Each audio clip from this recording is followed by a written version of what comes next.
இன்றைக்கி நம்ம இந்த வீடியோ என்ன பார்த்தீங்கன்னாக்கா ரெசிடென்ட் எவில் கேம் உங்கள் எல்லாருக்குமே தெரிஞ்சது. ஸோ அதோட பார்ட் 1 இருக்குது பார்த்தீங்கன்னா, ரெசிடென்ட் எவில் கேம் 1. அந்த கேமோடைய எக்ஸ்ப்ளனேஷன் தான் நம்ம இன்றைக்கி பார்க்க போகிறோம். ஸோ அதுக்கு முன்னாடி நம்ம சேனலில் யாராவது புதுசாக பார்க்குறீங்கனாக்கா, நம்ம சேனலே புதுசு தான். ஸோ இந்த சேனல் நாங்கள் இன்னெல்லாம் கண்டென்ட்ஸ் போடுவோம் பார்த்தீங்கன்னாக்கா, நம்ம கேமுக்கு எக்ஸ்ப்ளனேஷன் கண்டென்ட்ஸ் போடுவோம். அப்புறமா நிறையா மிஸ்ட்ரி வீடியோஸ்லாம் சால்வ் பண்ணி போடுவோம். ஸோ அதுக்கப்புறமா பார்த்தீங்கன்னாக்கா நிறையா ஃபேக்ட்ஸ் வீடியோவும் போடுவோம். ஸோ இந்த மாதிரி வீடியோஸில் உங்கள் யாருக்காவது இன்ட்ரெஸ்ட் இருந்துருந்தாக்கா சப்ஸ்கிரைப் பண்ணிக்கோங்க. அது மட்டும் இல்லாமல் உங்கள் ஃப்ரெண்ட்ஸ் யாராவது இருந்தாங்கன்னா அவங்களுக்கு ஷேர் பண்ணி கொடுங்க.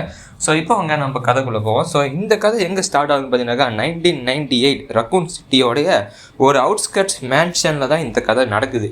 ஸோ இந்த மேன்ஷனில் என்ன நடக்குதுன்னு பார்த்தீங்கன்னாக்கா, அங்கே போகிற யார் பார்த்தாலும் அவங்க எல்லாம் செத்து போய் கிடக்குறாங்க.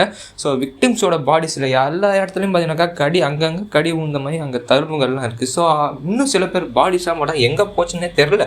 ஸோ அந்த மாதிரி இருக்கிற ஒரு நிலைமையில் தான் அந்த சிட்டியே இருக்குது. ஸோ அந்த இடத்துல பார்த்தீங்கன்னாக்கா போலீஸ் இன்வெஸ்டிகேஷன் பண்ணுறதுக்காக நிறையா பேர் அனுப்பி விட்றாங்க. பட் அவங்களோட கான்டெக்ட்ஸும் பார்த்தீங்கன்னா லாஸ் ஆகிடுது. ஸோ அவங்களும் பார்த்தீங்கன்னா கண்டுபிடிக்க முடியல என்ன ஆச்சுன்னு தெரில. ஸோ இப்படியே அங்கே நடக்கிறப்போ பார்த்தீங்கன்னாக்கா அங்கே ஒரு ஸ்பெஷல் டீம் என்டர் ஆகுறாங்க. ஸோ அந்த டீம் தான் பார்த்தீங்கன்னாக்கா ஸ்டார்னு சொல்கிறாங்க. ஸோ இந்த டீமில் யாரெல்லாம் இருக்கான்னு பார்த்தீங்கன்னாக்கா ஆல்பர்ட் விஸ்கர் இருக்காரு, அப்புறமா கிறிஸ் ரெட்ஃபீல்டு இருக்காரு, அப்புறமா ஜில் வேலண்டைன் இருக்காங்க, அப்புறம் பேரி பூட்டர், அதுக்கப்புறமா நிறையா பேர் இருக்காங்க. ஸோ அந்த இடத்துக்கு அவங்க பார்த்தீங்கன்னா ஹெலிகாப்டர் மூலமாக தான் போகிறாங்க.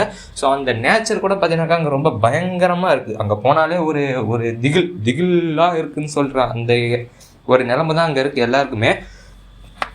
மேன்ஷனுக்குள்ளே போகிறப்ப பார்த்தீங்கன்னாக்கா ஃபஸ்ட் சீனில் என்ன நடக்குறாங்க, அங்கே என்னன்னா இப்போ உள்ளே போய் பார்க்குறப்ப தான் தெரியுது அங்கே ஃபுல்லாக ரத்தக்கரையாக இருக்குது. ஸோ அந்த மேன்ஷன் ஃபுல்லாக ரத்தமாக இருக்குது. ஸோ அந்த ஃப்ளோர்லலாம் பார்த்தீங்கன்னாக்கா பிளட் அப்படியே தளிச்சு போயிருக்கு. அங்கே எல்லா மெம்பரும் பார்த்தீங்கன்னாக்கா கொண்டு வச்சுருக்காங்க. ஸோ அப்போ தான் அங்கே ஒரு மெம்பர் பார்க்குறாங்க, கென்னித்துன்னு ஒரு மெம்பர். ஸோ அந்த மெம்பரை பார்த்தீங்கன்னாக்கா கொடூரமாக அங்கே போட்டு வச்சுறாங்க. வயிறு எல்லாம் கீழ்ச்சி போய் அந்த இடத்துல அவர் கொண்டு போடுறப்ப தான் இவங்களுக்கு புரியுது. ஸோ என்னடா இப்படி செத்து போய்க்கிறான்னு பார்க்குறப்ப தான் அவங்களுக்கு தெரியுது இந்த இடத்துல ஏதோ நடக்குது, மிஸ்ட்ரியாக நடக்குதுன்னு சொல்லி நினைக்கிறப்ப பார்த்தீங்கன்னா பட்னா அந்த டெட் பாடி பார்த்தீங்கன்னா இவங்களை அடிக்கிறதுக்காக அப்படியே ஏந்து வருது. ஸோ அப்போ பார்த்தீங்கன்னா கன் எடுத்து இவங்க ஃபஸ்ட்டு அந்த ஜாம்பியை நம்ம சுடுவோம் பார்த்தீங்கன்னா கேமில், அது நம்ம கென்னாக தான் இருக்கும். ஸோ அவர் அப்படியே சுட்டு நம்ம போடுவோம். அவரை போட்டோடனே பார்த்தீங்கன்னா அவர்கிட்ட போய்ட்டு அவர் பார்க்குறப்ப தான் தெரியுது அவரோட ஸ்கின்னு பார்த்தீங்கன்னாக்கா டிகே ஆகிடுச்சு. ஐ ஒரு உயிரே இல்லாத மாதிரி காணப்படுது. அப்புறமா பார்த்தீங்கன்னா அது அட்டாக் எப்படி மனுஷத்தன்மையே எல்லாம் அட்டாக் பண்ணுற மாதிரி இருக்குது. ஸோ அந்த இதை பார்க்குறப்ப அவங்களுக்கு எல்லாம் பயப்படுறாங்க. ஸோ இவங்களாம் ஸோ அப்போ தான் இந்த மேன்ஷனோட நைட்மேர் பார்த்தீங்கன்னாக்கா இவங்களுக்கு புரிய வருது. ஸோ இந்த மேன்ஷன் பார்த்தீங்கன்னா ஏதோ ஒரு விதமான ஒரு இடம். ஸோ இந்த மேன்ஷன் பார்த்தீங்கன்னா ஒரு டெஸ்டிங் கிரவுண்ட், நம்மளை பொறுத்த டெஸ்டிங் கிரவுண்ட். பட் அவங்களுக்கு தெரியாது. ஸோ நமக்கு தெரியும் இது டெஸ்டிங் கிரவுண்ட்னு.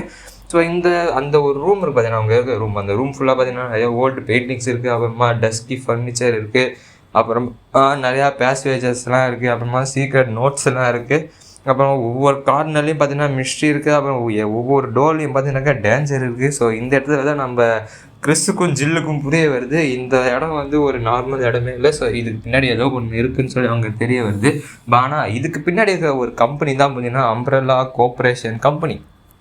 ஸோ இந்த அம்ப்ரெல்லா கோஆப்ரேஷன் கம்பெனி தான் பார்த்தீங்கன்னாக்கா எல்லாத்துக்குமே பின்னாடி இருக்கிறது. ஸோ இவங்க என்ன பண்ணுறான்னு பார்த்தீங்கன்னாக்கா ஹியூமன் எக்ஸ்பெரிமெண்ட் ஒன்று பண்ணிட்டு இருக்காங்க. ஸோ அந்த எக்ஸ்பெரிமெண்ட் பார்த்தீங்கன்னாக்கா என்னதுன்னா டி வைரஸ் கண்டுபிடிக்கிறது. ஸோ டி வைரஸ் கண்டுபிடிச்சி பார்த்தீங்கன்னாக்கா அதை ஒரு பயோ வெப்பனாக யூஸ் பண்ணி மற்ற மனுஷங்க எல்லாருமே பார்த்தீங்கன்னா கொள்றது தான் இவங்களோட பிளான். ஸோ டி வைரஸ்னால் ஒன்றும் இல்லை. ஸோ இந்த மாதிரி ஜாம்பியாக மாற்றது தான் அது ஒரு பயோ வெப்பனாக க்ரியேட் பண்ண பார்க்குறாங்க. ஸோ இதுக்கப்புறம் தான் நம்ம ஜில்லுக்கு லேட்டாக புரிய வருது என்ன நடக்குதுன்னா, இங்கே ஏதோ ஒன்று தப்பாக இருக்குன்னு நினைக்கிறப்ப பார்த்தீங்கன்னாக்கா பேரி ஒரு மாதிரி ஸ்டேஞ்சாக ஆக்ட் பண்ண ஆரம்பிக்கிறாரு.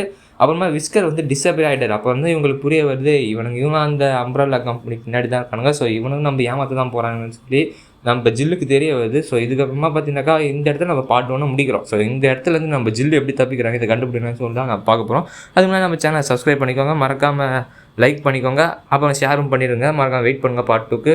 தேங்க்யூ.